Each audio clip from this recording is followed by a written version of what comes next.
Hello students, आज सीखेंगे अवयवों का गुणनफल कैसे करते हैं। यदि दो अवयवों को हमें गुणन करना है तो कैसे करेंगे।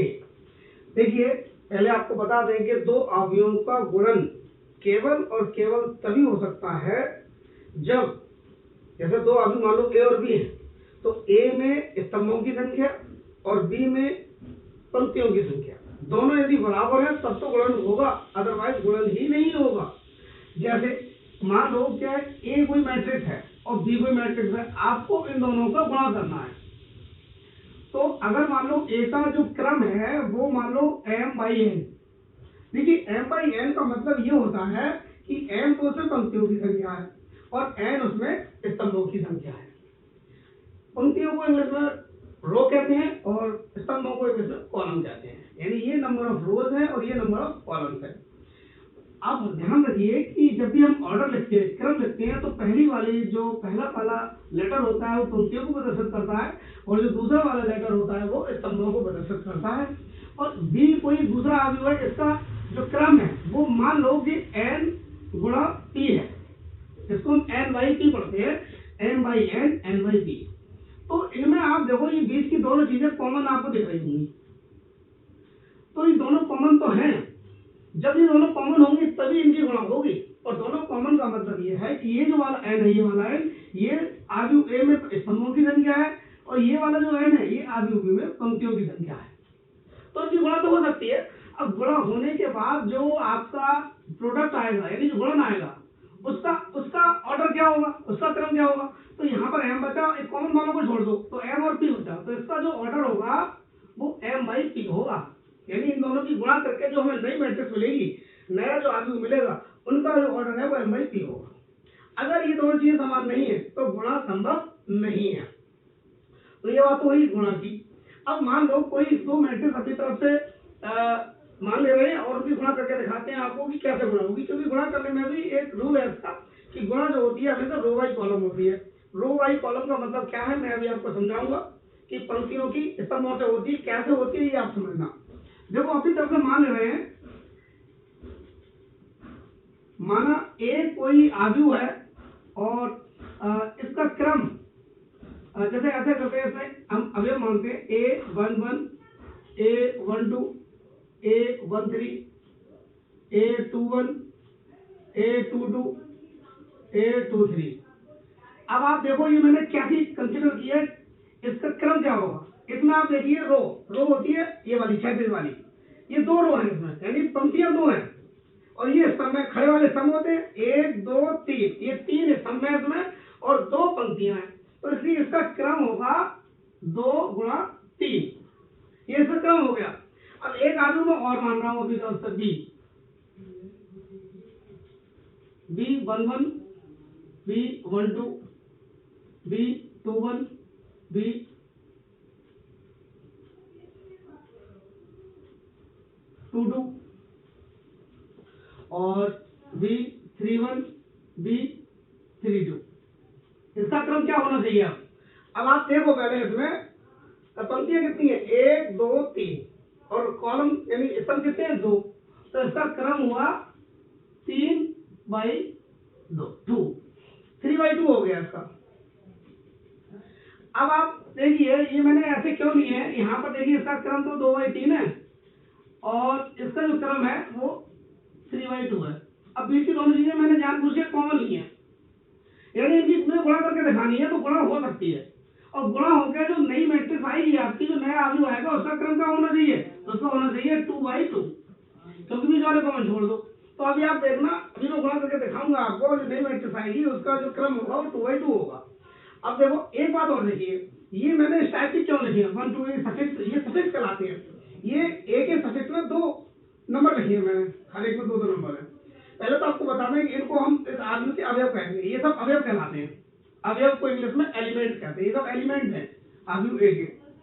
अब इसमें जो दो मैंने सफिक्स में 2 चीजें लिखी हैं, ये इनसे इस एलिमेंट की स्थिति पता चल रही है, इस अवयव की पता चल जाएगा ये किस रो में है और किस कॉलम में है।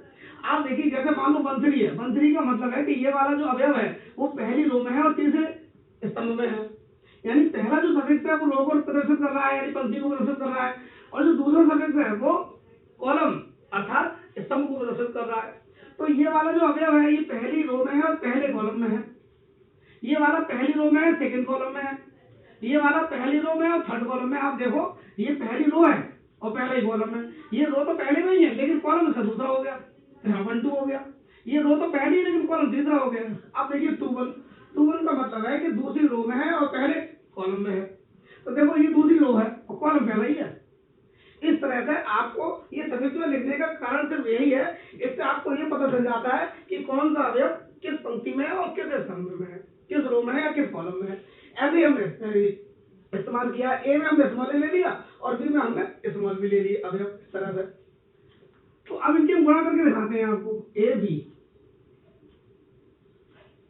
A1 1, A1 2, A1 3, A2 1, A2 2, A2 3 और गुणा करनी है आपको B1 1, B1 2, B2 1, B2 2, B3 1, B3 2।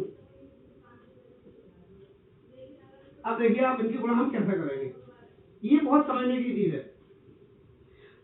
जो हमारी गुणा होती है वो रो बाई कॉलम होती है, row by column. Row by column का मतलब है कि रो की गुणा कॉलम से होगी, पंक्ति की गुणा स्तंभ से होगी। क्या से होगी? देखिए आप ध्यान से कि ये है पहली रो, पहली पंक्ति, और ये है पहला कॉलम। पहले रो पहले अवयव की पहली पंक्ति लेंगे और दूसरे अवयव की पहला स्तंभ लेंगे। पंक्ति की गुणा स्तंभ से होगी। कैसे होगी ध्यान से देखिए। देखो पहले अवयव की पहले अवयव से करो गुणा, A1 1, B1 1 गुणा कर ली, प्लस दूसरे अवयव की दूसरे अवयव से करो, A2 1, B2 1। तीसरे अवयव की तीसरे अवयव से करो, A1 3, B3 1।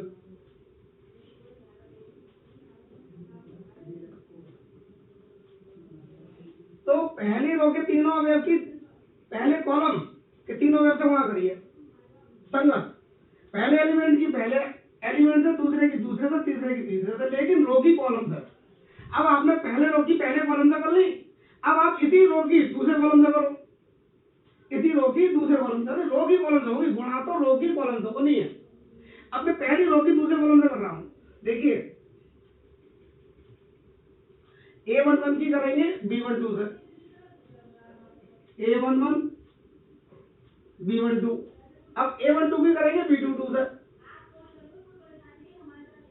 A1 2 और B2 2। और हाँ एक बात हम गुणा करके जोड़ते चले जाते हैं, गुणा करते हैं और प्लस कर देते हैं। अब तीसरे एलिमेंट की तीसरे एलिमेंट में और गुणा करेंगे, A1 3 की B3 2 से, ये कर दी हमने। अब देखो अब ये तो हमने पहले रो की दोनों कॉलम से कर दी, अब दूसरी रो की तीनों कॉलम से करेंगे, दोनों कॉलम से करेंगे। अब इसकी हो गई। अब देखो दूसरी रो की करनी है, दूसरी रो में दूसरी रो की करेंगे। पहली रो की पहले रो से पहले रो में लिख दिया एलिमेंट हमने, अब दूसरी रो की कर रहे हैं तो ये दूसरी रो में लिखा जाएगा। अब फिर वही कि पहले एलिमेंट की पहले एलिमेंट से, अर्थात A2 1 की B1 1 से, प्लस A2 2 की B2 1 से, और A2 3 की B3 1 से। अब इसी रो की दूसरे कॉलम से करो तो ये हो जाएगी A2 1, B1 2 प्लस A2 2 की B2 2 प्लस A2 3 की B3 2 से। तो इस तरह इन दोनों अवयवों की हमने गुणा कर दी, और गुणा करने में हमने क्या किया है, रो की गुणा कॉलम से की है, पंक्ति की गुणा स्तंभ से की है। देखिए ये जो मैट्रिक्स थी इसका ऑर्डर था 2/3 और ये जो मैट्रिक्स है इसका ऑर्डर है 3/2, और गुणा इसलिए हो गई क्योंकि इसमें बीच की दोनों चीजें कॉमन थी, अर्थात पहले अवयव का में स्तंभों की संख्या और दूसरे अवयव में पंक्तियों की संख्या दोनों बराबर है, इसलिए गुणा हो पाई। और गुणा होकर जो नई मैट्रिक्स आई है उसका 2/2, उसका जो क्रम है वो 2/2 है। देखो कैसे, ये तो है पहली रो, ये वाली, और ये वाली है दूसरी रो, तो दो रो हो गई, कॉलम भी दो ही है, एक कॉलम ये वाला है, ये एक कॉलम है और एक कॉलम ये है, तो दो कॉलम है और दो रो है, तो इस तरह से ये गुणा हमारी की जाएगी।